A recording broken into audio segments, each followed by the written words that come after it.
पश्चात देश तारिणे जगत गुरु श्रील प्रभुपाद की जय। हरे कृष्णा। तो हम लोग ने कल जो लास्ट हमने डिस्कस किया था, हमने अर्जुन को क्या सुनने के बाद में माइंड में डाउट आया था वो हमने पढ़ा था, और आपने श्लोक पढ़े थे 2.40 से 45 में, जहाँ पे भगवान ने क्या किस चीज को सुपीरियर और क्या चीज बताया था। थोड़ा सा रिकैप करते हैं। 2.40 से 45 में क्या था?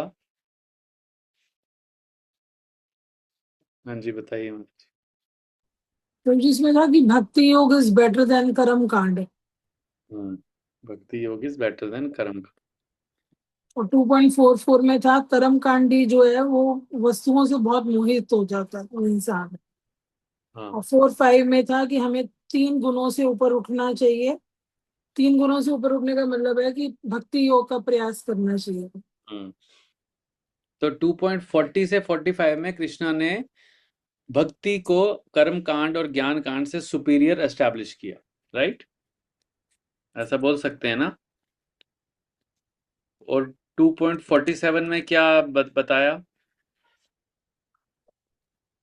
क्योंकि अर्जुन स्टिल देहात्म बुद्धि में ही थे तो वो रेडी नहीं थे इसको अपनाने के लिए। अभी भी उनके मन में संशय था, तो वो इसको भक्ति योग को अपनाने के लिए उतने रेडी नहीं थे। हम्म। तो फिर कृष्णा ने उन्हें धीरे धीरे बताया कि अपना अध्यात्म बुद्धि से बाहर निकलो।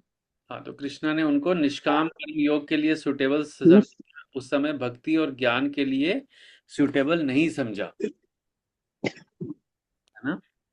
तो ये पॉइंट हमने डिस्कस किया था। और उसके बाद 2.49 में फिर भगवान कृष्ण ने उन्होंने बताया कि निष्काम कर्म इज मच बेटर देन कर्म कांड। कर्म कांड लिया था। उन्होंने निष्काम कर्म की उसी ने प्रेरणा दी और बोला कि निष्काम कर्म जो है वो कर्म कांड से भी अच्छा है। अच्छा, यस। फिर उसके बाद अर्जुन ने दो ऑप्शन देखे। एक था कि इनएक्टिविटी, सब कुछ सब चीजों का त्याग करना। और एक था, उनको लगा कि फाइटिंग मतलब विकर्म है, पाप पाप कर्म है फाइटिंग। तो ये दो ऑप्शन क्वेश्चंस जो थे अर्जुन के माइंड में चल रहे थे। अब उसके बाद आगे जाने से पहले बस एक चीज आपको मेरे को शेयर करना है। तो कृष्णा ने ये जो थर्ड चैप्टर है, इसमें इसमें 4 लेवल, जो अर्जुन का क्वेश्चन है उसमें कृष्णा जब उसको समझ रहे हैं तो उनको 4 लेवल पे उसको समझ रहे हैं। तो कृष्णा ने 4 लेवल बताए हैं जो सेकंड चैप्टर में। इसको ध्यान से आप यू कैन अंडरस्टैंड। तो पहला था कि ज्ञान योग का मतलब है, अर्जुन को ऐसा मतलब ज्ञान योग का उनको लगा कि रिनाउंस्ड एक्टिविटी मतलब कोई काम नहीं करना है, कोई कर्म नहीं करना है। दैट मीन्स मुझे युद्ध नहीं करना है। ज्ञान योग का मतलब नो फाइटिंग। ठीक है। उसके बाद आ जाता है निष्काम कर्म योग।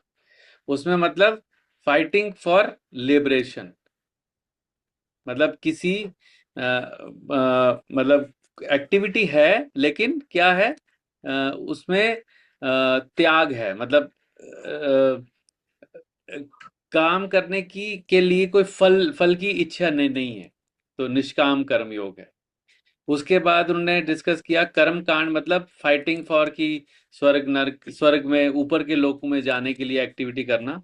और विक्रम की मतलब फाइटिंग को ही त्याग देना। तो ये 4 चीजें जो हैं, ये अर्जुन को समझ आई ऐसी कि ये ऐसा ऐसा मेरा समझ है। उसके बाद हमने फर्स्ट श्लोक जो इस चैप्टर का हमने पढ़ा था, तो हम लोग वहां आते हैं अभी। तो ये मैं शेयर करता हूँ। तो हमने पहला श्लोक पढ़ा था जहाँ पे अर्जुन ने कहा, हे जनार्दन, हे केशव, यदि आप बुद्धि को सकाम कर्म से श्रेष्ठ समझते हैं तो फिर आप मुझे इस घोर युद्ध में क्यों लगाना चाहते हैं? तो ये हमने पिछली बार पढ़ा था। ठीक है, तो आज हम आगे स्टार्ट करते हैं इसका सेकंड चैप्टर, सेकंड श्लोका से। आप लोग निकाल सकते हैं भगवत गीता 3.2। हाँ। तो इसको एक बार पढ़ पढ़ लेते हैं श्लोका को। व्यमिश्रेणेव वाक्येन व्यामिश्रेण वाक्येन बुद्धिमोहयसीव मे। बुद्धिमोहयसीव मे। तदेकं वद निश्चित्य तदेकं वद निश्चित्य येनाश्रयोऽहम् अप्नुयम्। येन श्रेयोऽहम् आप्नुयाम्। व्यामिश्रेणेव वाक्येन व्यामिश्रेणेव वाक्येन बुद्धिमोहायसीव मे। बुद्धिमोहयसीव मे।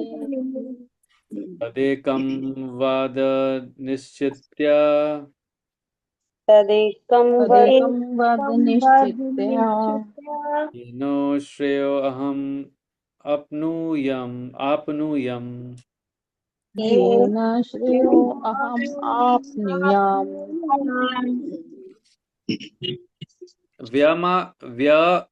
व्यामिश्रेण व्यामिश्रेण अनेका अर्थक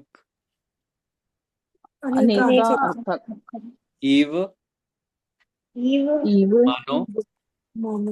मानो वाक्येन वाक्येन शब्दों से शब्दों से बुद्धिम बुद्धि बुद्धिम बुद्धि मोहयसी मोहयसी हो रहे हो मोह रहे हो इव इव मानो मानो मैं मेरी मेरी तत तत अतः अतः एकम एकम एकमात्र एकमात्र वद वद कहिए कहिए निश्चित्य निश्चित्य निश्चित करके निश्चित करके ये न ये न से जिससे श्रेया वास्तविक लाभ वास्तविक लाभ अहम हम में मैं अपनुयाम अपनुयाम पा सकूं। आपके व्या व्यामिश्रित आपके मिश्रित उपदेशों से उपदेशों से मेरी बुद्धि मोहित हो गई है। मेरी बुद्धि मोहित हो गई है। अतः कृपा करके अतः कृपा करके निश्चय पूर्वक निश्चय पूर्वक बताएं कि मुझे बताएं कि इनमें से इनमें से मेरे लिए मेरे लिए सर्वाधिक श्रेयस्कर क्या होगा। सर्वाधिक श्रेयस्कर क्या होगा। तो आपके व्यामिश्रित अनेक अर्थक उपदेशों से मेरी बुद्धि मोहित हो गई है। अतः कृपा करके निश्चय पूर्वक मुझे बताएं कि इनमें से मेरे लिए सर्वाधिक श्रेयस्कर क्या होगा। तो इसका तात्पर्य पढ़िए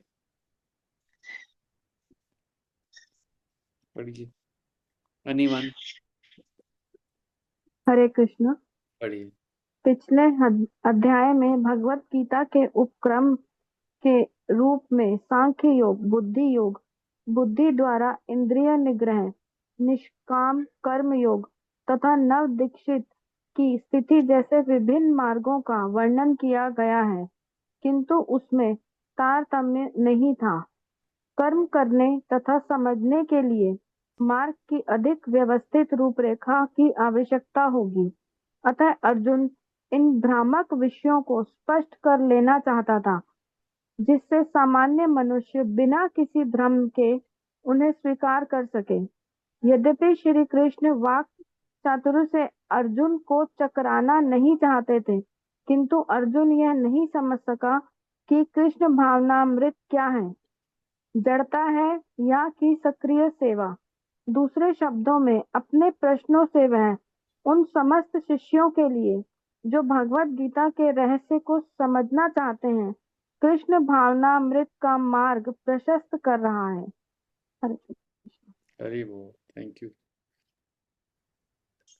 तो इससे पहले ये तो फर्स्ट श्लोक के साथ ही कनेक्टेड है। बस एक चीज़ मेरे को आपको जो शेयर करना था, इसका फ्लो, ठीक है, फ्लो में आएंगे हम, अभी पहले ये वाला कर लेते हैं। तो यहाँ पे क्या बताया गया है कि पिछले श्लोक के साथ ये कनेक्टेड है। जब अर्जुन ने प्रश्न पूछा कि बुद्धि योग जो है उसको मैं ज़्यादा श्रेष्ठ मानता हूँ, किससे? कर्म कांड से। तो आप मुझे उसमें लगाना क्यों चाह रहे हैं? तो अब वो फिर से भगवान के सामने अपना अपना जो उनका जो कंफ्यूजन है उसको एकदम सामने रख रहे हैं। क्या बोलते हैं कि आपके जो व्यय मिश्रित अनेका अर्थक वाले उपदेश हैं, तो जैसे हमने भगवत गीता के सेकंड चैप्टर के पूरा सेक्शंस वाइज जब हमने डिस्कस किया था, हमने देखा ना कि भगवान ने उसमें हर तरीके के योग, हर तरीके का पाथ के बारे में बता दिया। तो अर्जुन को लगा कि ये अनेक अर्थक उपदेश मुझे मिल गए हैं, मतलब एक ही साथ मुझे बहुत सारे इंस्ट्रक्शन मिल गई हैं। अब मुझे समझ नहीं आ रहा कि मुझे कौन सी इंस्ट्रक्शन फॉलो करनी है। तो मेरी बुद्धि मोहित हो गई है।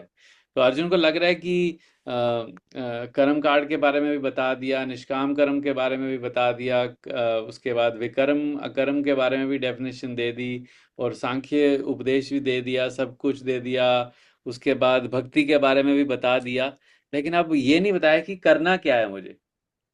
तो ये जैसे हमने पिछले बार भी डिस्कस किया था कि ये पहली बात तो ये क्वेश्चन हम एक अपने से भी पूछ सकते हैं। जब हमने सेकंड चैप्टर पूरा कंप्लीट किया, क्या हमारे मन में भी ये क्वेश्चन आया? किस किस के मन में ये क्वेश्चन आया? हाँ, नीलाद्री प्रभु। और मेरे मन में भी है प्रभु जी। हाँ, तो क्योंकि बहुत सारे पाथ हैं, बहुत सारे पाथ बता दिए, तो फाइनली अब करना क्या है? तो उसी को यहाँ पर जो अर्जुन है, वो एक सरेंडर शिष्य की तरह, एक शरणागत शिष्य की तरह अपने, क्योंकि उनके पास अभी गुरु के अलावा कोई और शेल्टर है नहीं, तो अपने गुरु के पास जा रहे हैं, भगवान कृष्ण के पास बोल रहे हैं कि आपके उपदेश जो हैं वो क्या है? व्यय मिश्रित हैं, कि उसमें बहुत सारे मीनिंग मेरे को समझ आ रहे हैं। तो मुझे ये नहीं समझ आ रहा कि मेरे लिए श्रेयस्कर क्या क्या होगा, what is will be beneficial for me. क्योंकि जब तक हमें अपनी स्टेट का पता नहीं है, अपनी अपना जो हमारा, हम किस लेवल पे हैं, हमारे लिए क्या बेटर है, वो हमें, हमसे जो हायर स्टेज पे है वही हमें गाइड कर सकता है। अगर हम अपने सेम लेवल वाले की जो कंफ्यूज है उसके पास जाएंगे तो हमें वो गाइड कर नहीं पाएगा, और हमसे जो लोअर अंडरस्टैंडिंग वाला है उसके पास जाएंगे तो वो हमें अपने लेवल पे खींचेगा नीचे। तो हमें ऐसा व्यक्ति चाहिए जिससे हम गाइडेंस लें, कि जो कि हमसे हायर लेवल पे हो, वो हमारी सिचुएशन को समझ भी सकेगा, क्योंकि उसने ये सब एक्सपीरियंस किया होगा। तो यहाँ पे अर्जुन के लिए भगवान कृष्ण को ही उन्होंने अपने गुरु के रूप में स्वीकार किया, तो वो भगवान कृष्ण को ये प्रश्न पूछ पूछ रहे हैं कि पिछले अध्याय में भगवत गीता के उपक्रम के रूप में सांख्य योग, बुद्धि द्वारा इंद्रिय निग्रह, निष्काम कर्म योग तथा नव दीक्षित की स्थिति जैसे विभिन्न मार्गों का वर्णन किया है। तो ऑलमोस्ट भगवान ने उसमें सब कुछ बता दिया, किंतु उसमें तारतम्य नहीं था, मतलब डायरेक्शन नहीं थी कि क्या करना क्या है। कर्म करने तथा समझने के लिए मार्ग की अधिक व्यवस्थित रूपरेखा की आवश्यकता होती है। अब ये पहले 6 चैप्टर जो हैं ये कर्म योग पे ही फोकस हैं, लेकिन कर्म को भी अगर समझ के थ्रू करा जाए, उसके लिए भी एक व्यवस्थित, मतलब एक ऑर्गेनाइज्ड डायरेक्शन चाहिए ना, कि हाँ ऐसे ऐसे करना है। तो उसकी उसकी आवश्यकता है, और वो भगवान ने बताई है, लेकिन समहाउ अर्जुन ऐसा प्रतीत, अपने को ऐसा ऐसा प्रतीत कर रहे हैं कि उनको समझ नहीं आई। तो वैसे उनको तो फिर लास्ट में यहाँ पर आगे आएगा, अतः अर्जुन इन भ्रामक विषयों को स्पष्ट कर लेना चाहते थे, जिससे सामान्य मनुष्य बिना किसी भ्रम से उन्हें स्वीकार कर सके। तो मतलब अर्जुन को समझ आ गया, लेकिन क्योंकि सामान्य मनुष्य को ये जो इल्यूजन क्रिएट हो गया है, बहुत सारे पाथ भगवान ने दूसरे अध्याय के एंड तक सब कुछ बता दिया। तो और ज़्यादातर लोग जो हैं, प्रभुपाद जी लेक्चर में बताते हैं कि ज़्यादातर लोग सेकंड चैप्टर पढ़ते हैं और सेकंड चैप्टर के बाद आगे बढ़ते नहीं हैं।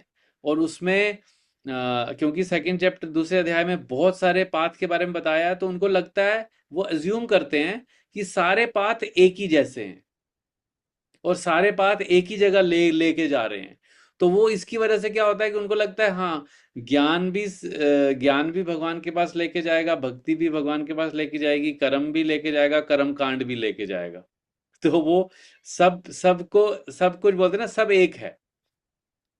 तो उस तरीके से यहाँ पर लोग कंफ्यूज हो जाते हैं इस स्टेज तक आके, सेकंड चैप्टर के एंड तक। लेकिन जो व्यक्ति थोड़ा जिज्ञासु होता है वो आगे बढ़ता है, और फिर अर्जुन के ये प्रश्न से उसको डायरेक्शन मिलती है। अगर ये अर्जुन ने ये प्रश्न नहीं किए होते तो भगवत गीता आगे बढ़ती ही नहीं। तो अर्जुन जो हैं वो पिछले बार हम डिस्कस करते हैं कि अर्जुन और भगवान कृष्ण के बीच में ये एक प्ले चल रहा है, जिसमें कि सारी कंडीशन सोल्स के लिए, हम जैसे लोगों के लिए, ये वो बोल रहे हैं कि हाँ, कि ऐसा क्वेश्चन पूछा जाएगा तो फिर मैं इसका पूरा एक्सप्लेन करूंगा कि कौन सा व्यक्ति किस लेवल पे है, उसके लिए कौन सा पाथ एप्लीकेबल है। वो पूरा फिर वो डिटेल में, अभी जो आगे के 4 चैप्टर हैं उसमें भगवान कृष्ण जो हैं वो कर्म योग में ही पूरा प्रोसेस बताएंगे कि कहाँ से कौन सा व्यक्ति किस लेवल पे है, उसको कैसा कैसा पाथ उसके लिए एप्लीकेबल है। तो यद्यपि कृष्ण वाक चातुरी से अर्जुन को चकराना नहीं चाहते थे, किंतु अर्जुन ये नहीं समझ सका कि कृष्ण भावनामृत क्या है। तो अभी इसमें एक्चुअली में मतलब कृष्ण भावनामृत मतलब भक्ति भक्ति योग, उसको अभी क्योंकि बहुत सारे पाठ बता दिए इसलिए उनको स्पष्ट नहीं हुआ कि एक्चुअली में कृष्ण भावनामृत क्या है, कि भगवान को मुझे कैसे प्रसन्न करना है। तो जड़ता है या सक्रियता है, इन दो में अर्जुन जो है वो फंस गए कि एक्टिविटी करना है या एक्टिविटी को त्यागना है।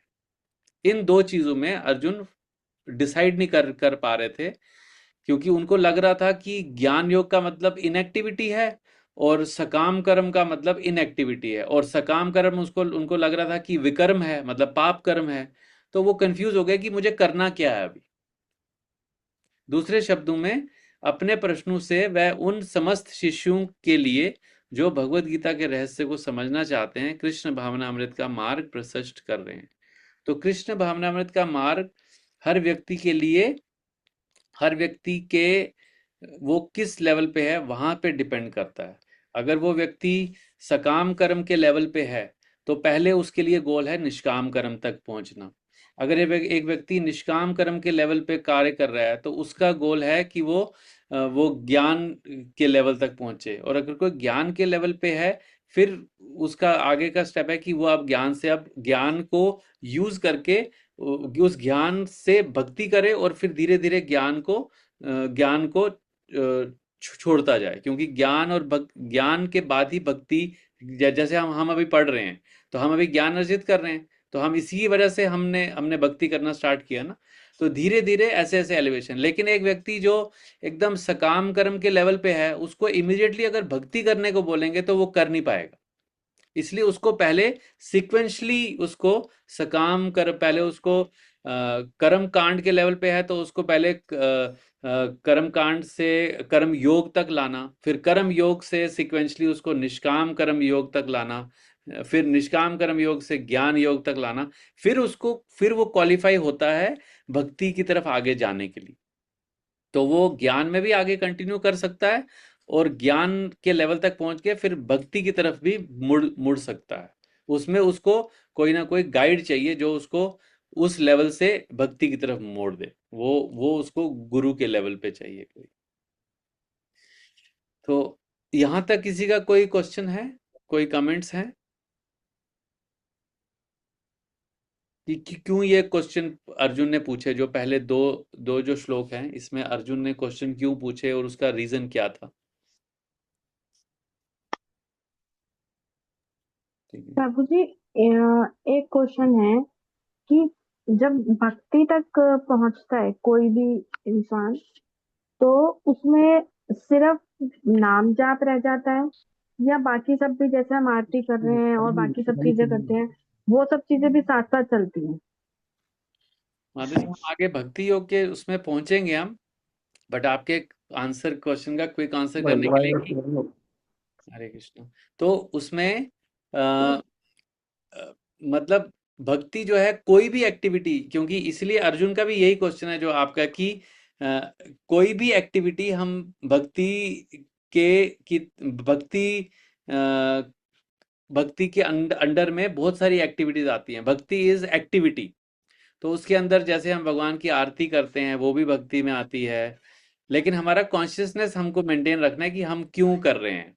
मतलब अगर हम किसी इच्छा के लिए भगवान की आरती कर रहे हैं तो वो कर्म कांड में चला जाएगा, एक्टिविटी सेम एक्टिविटी कर्म कांड में चली जाएगी। लेकिन अगर हम अपने भगवान की प्रसन्नता के लिए उनकी आरती कर रहे हैं तो वो भक्ति में चली जाएगी या निष्काम कर्म योग में चली जाएगी। तो हमारी कॉन्शियसनेस पे डिपेंड करता है, एक्टिविटी पे डिपेंड ज़्यादातर नहीं करता। थैंक यू प्रभु जी। ठीक है, हरे कृष्ण।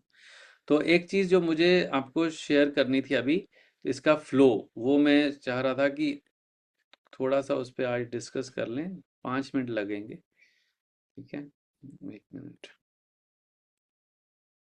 तो अ,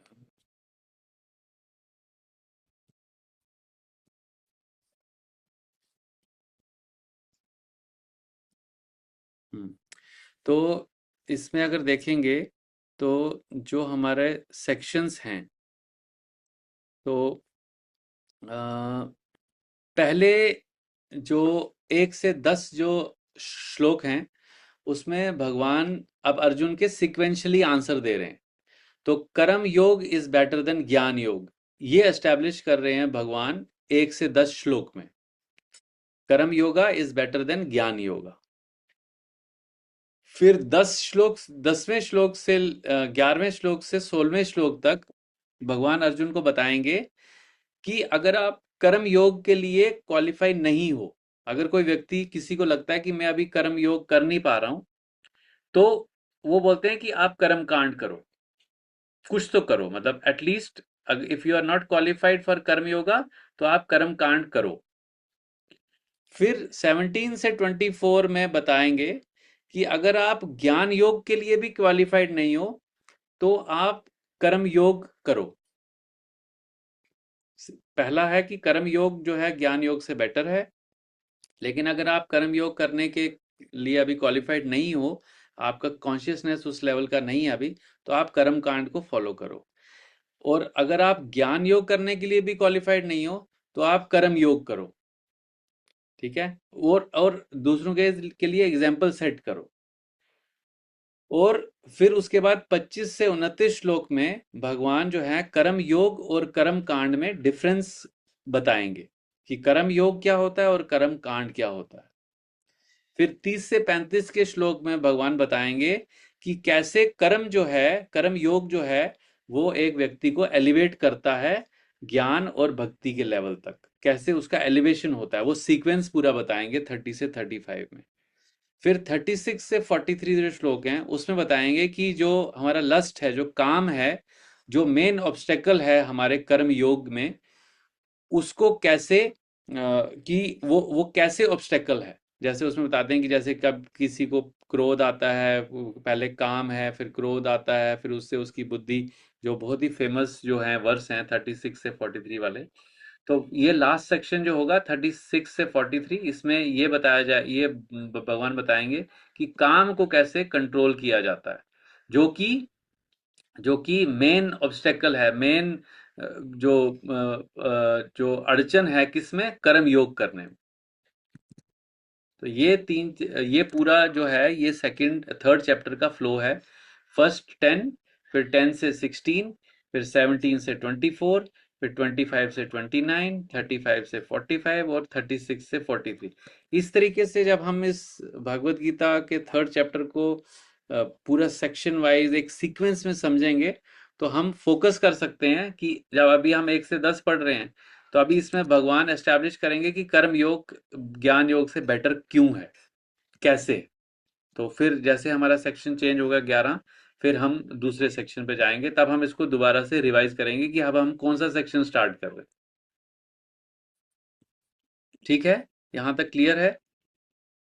तो ऐसे ऐसे करेंगे तो हमें एक फ्लो जैसा समझ आएगा कि कैसे कॉन्वर्सेशन चल रहा है, भगवान ने अर्जुन के कौन से क्वेश्चन का आंसर। अब भगवान अर्जुन के माइंड में बहुत सारे डाउट्स हैं, तो एक एक करके भगवान उस डाउट को क्लियर कर रहे हैं। ठीक है ना। तो जैसे ही अर्जुन के डाउट क्लियर होंगे तो वो अज्यूम करेंगे कि हमारे भी डाउट्स क्लियर होते जाएं साथ साथ। तो यही हमारा बेनिफिट होगा भगवत गीता पढ़ने का, कि हमारे अंदर जो भी डाउट्स हैं वो सब क्लैरिफाई होते जाएंगे। ठीक है, ठीक है। अगर इफ नथिंग, चैप्टर 1 का भी फ्लो बता देंगे प्लीज। 2 का तो नोट कर लिया, 3 का भी कर लिया, 1 का फ्लो।